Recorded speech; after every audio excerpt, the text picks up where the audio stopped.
നമ്മുടെ പറമ്പുകളിലൊക്കെ വെറുതെ നിന്ന് ഉണങ്ങി കരിഞ്ഞും വാടിയൊക്കെ പോകുന്ന കപ്പങ്ങയുടെ ഇലയുടെ ഗുണങ്ങളാണ് കേട്ടോ ഇന്ന് നമ്മൾ വീഡിയോയിൽ ഉൾക്കൊള്ളിച്ചിട്ടിരിക്കുന്നത്. നമ്മുടെ ഇവിടെ ഇതിനെ കപ്പങ്ങ എന്നാണ് പറയുന്നത്. പല നാടുകളിൽ പല പേരാണ് കേട്ടോ. കപ്പളങ്ങ എന്നും ഓമയ്ക്ക എന്നും ഒക്കെ പറയും. നിങ്ങളുടെ നാട്ടിൽ പറയുന്ന പേരൊന്ന് കമൻറ്റ് ചെയ്തേക്കണേ. ആരും ചെയ്യാത്തൊരു കിഡിലൻ സൂത്രമാണ് കേട്ടോ. അതായത് കരി പിടിച്ച പാത്രങ്ങൾ നമ്മൾ ഈ കപ്പങ്ങയുടെ ഇല വെച്ചിട്ട് നമ്മളതിനൊന്ന് വെളുപ്പിച്ചിട്ട് എടുക്കാൻ പോവാണ്. കപ്പങ്ങയുടെ ഇല വെച്ചിട്ട് പാത്രം കഴുകാമെന്ന് ചിലപ്പോൾ നിങ്ങൾ ആദ്യമായിട്ട് കേൾക്കുമായിരിക്കും അല്ലേ. നമ്മളിവിടെ കപ്പങ്ങയുടെ ഇല ചെറുതായിട്ട് ഇതുപോലെ നുറുക്കിയിട്ട് ഉപയോഗിക്കാത്ത ഒരു പാത്രത്തിലേക്ക് ഇട്ട് കൊടുക്കാൻ പോകട്ടോ. ചിലപ്പോൾ അത് തിളപ്പിക്കുമ്പോൾ കയ്പ്പ് ടേസ്റ്റൊക്കെ വന്നാലോ. നമ്മൾ നോർമലി ഉപയോഗിക്കുന്ന പാത്രങ്ങളിൽ ഇടണ്ട. അതുകൊണ്ടാണ് ഞാൻ പറഞ്ഞ ഒരു പഴയ പാത്രം എടുക്കണമെന്ന്. അരിഞ്ഞിടണം എന്ന് നിർബന്ധമൊന്നുമില്ല. അതുപോലെ പിച്ചി പറിച്ചോ എങ്ങനെയെങ്കിലും ഒരു പാത്രത്തിലേക്ക് ഇട്ടിട്ട് കുറച്ച് വെള്ളം ഒഴിച്ചു കൊടുക്കാം. എന്നിട്ട് നമ്മളത് അതിനകത്തേക്ക് 2 നാരങ്ങയാണ് കേട്ടോ ഒഴിക്കാൻ പോകുന്നത്. നാരങ്ങയുടെ നീര് വേണ്ട. നമുക്കിതുപോലെ നാരങ്ങ കട്ട് ചെയ്തിട്ട് തൊണ്ടോടുകൂടി തന്നെ നമുക്ക് നാരങ്ങ അതിനകത്തേക്ക് ഇട്ട് കൊടുക്കാം കേട്ടോ. ഇനി നമ്മൾ ആ പാത്രം അടുപ്പിൽ വെച്ച് നല്ല പോലെ ആ വെള്ളം ഒന്ന് തിളപ്പിച്ചിട്ട് എടുക്കാൻ വേണ്ടി പോവാണ്.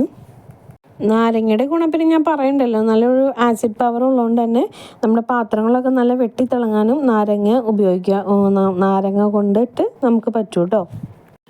തുടക്കത്തിൽ നമ്മൾ വേറെ ഒന്നും ചേർക്കണില്ല. ഇതുപോലെ കപ്പങ്ങയുടെ ഇലയും നാരങ്ങയും മാത്രം ഇട്ടിട്ടാണോ ഇതുപോലെ തിളപ്പിച്ചെടുക്കണേ. നല്ലപോലെ പറ്റിച്ചെടുക്കണ്ട, എന്നാലും നല്ലപോലെ തിളച്ചിട്ട് ആ നമ്മുടെ ഇലയിലുള്ള ആ സത്തൊക്കെ വെള്ളത്തിലേക്ക് ആകാൻ പാകത്തിന് അത്ര രീതിയിൽ തിളപ്പിച്ചെടുക്കണം.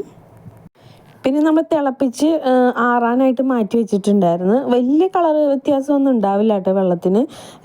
ഇലയുടെ ഈ കളർ ഒരുപാടൊന്നും ഇളകാനില്ലല്ലോ. അപ്പം നമ്മൾ ഇലയൊക്കെ ഒന്ന് അരിച്ച് മാറ്റി ആ വെള്ളം മാത്രമാക്കി എടുത്തിട്ടുണ്ട്.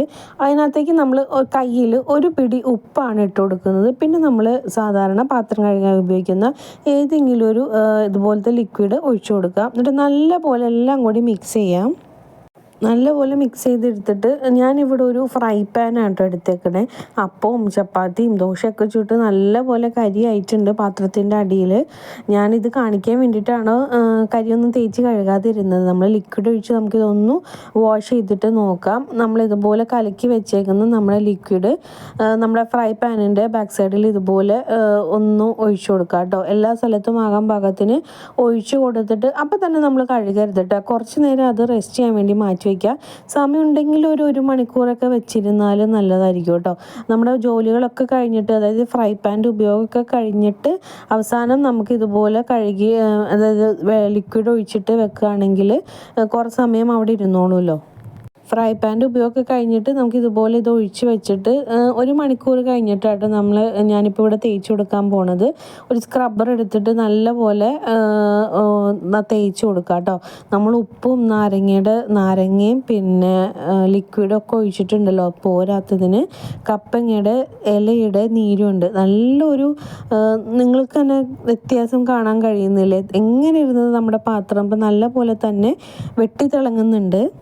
മാറ്റം അറിയാനായിട്ടാണ് ഞാൻ ആദ്യത്തെ രൂപം നിങ്ങൾക്ക് കാണിച്ചു തന്നത് കേട്ടോ. അടുത്തതായിട്ട് നമുക്ക് ഈ വെള്ളം വെച്ചിട്ട് ചെയ്യാൻ പറ്റുന്ന മറ്റൊരു ഉപയോഗം എന്ന് പറഞ്ഞാൽ ഇതുപോലത്തെ ഫൈബറിൻ്റെ ഡോറൊക്കെ ഉണ്ടെങ്കിൽ നമുക്ക് ആ വെള്ളം വെച്ചിട്ട് ഫൈബറിൻ്റെ ഡോസ്, പിന്നെ നമ്മുടെ ഗ്യാസ് അടുപ്പ്, അതായത് ഇതുപോലത്തെ കൗണ്ടർ ടോപ്പ്, ഗ്യാസ് ടോപ്പൊക്കെ നമുക്ക് ആ വെള്ളം വെച്ചിട്ട് തന്നെ നമുക്ക് ക്ലീൻ ചെയ്തെടുക്കാനായിട്ട് സാധിക്കും. കപ്പങ്ങയുടെ ഇലയുടെ മറ്റൊരു ഗുണം എന്താണെന്ന് വെച്ചിട്ടുണ്ടെങ്കിൽ, നമ്മൾ ഇതുപോലെ നമ്മുടെ വീടുകളിൽ കായ്ക്കാത്ത ഫലങ്ങളൊക്കെ ഉണ്ടെങ്കിൽ, ഇതിപ്പോൾ ഒരു നാരകത്തിൻ്റെ ചെടിയാണ്. ഇത് ഒരുപാട് നാളായിട്ട് കായ്ക്കാതെ ഇരുന്ന ഒരു ചെടിയാണ് കേട്ടോ.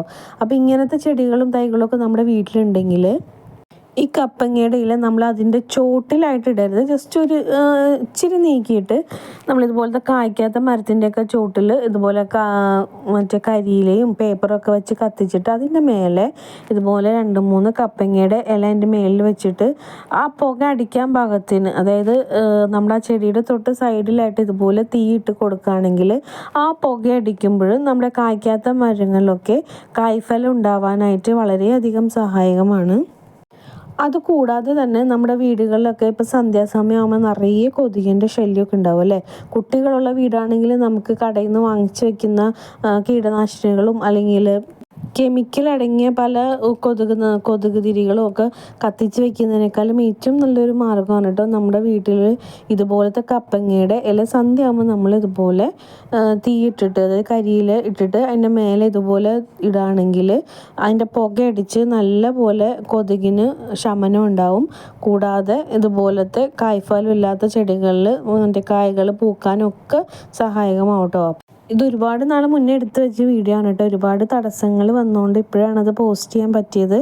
ഇനി തുടർന്ന് അടിപൊളിയായിട്ട് നമ്മൾ കണ്ടിന്യൂസ് ആയിട്ട് തന്നെ വീഡിയോസ് ഇടാൻ ഉദ്ദേശിക്കുന്നുണ്ട്. അപ്പോൾ നിങ്ങളെല്ലാവരും വീഡിയോ ലൈക്ക് ചെയ്യണം, കമൻറ്റ് ചെയ്യണം, നിങ്ങളുടെ അഭിപ്രായങ്ങളൊക്കെ പറയണം കേട്ടോ. ഒന്ന് സബ്സ്ക്രൈബ് ചെയ്ത് വെച്ചേക്ക്, അപ്പോഴാണ് പുതിയ വീഡിയോസ് നിങ്ങൾക്ക് കാണാൻ പറ്റുള്ളൂ കേട്ടോ. അപ്പോൾ thank you for watching. By.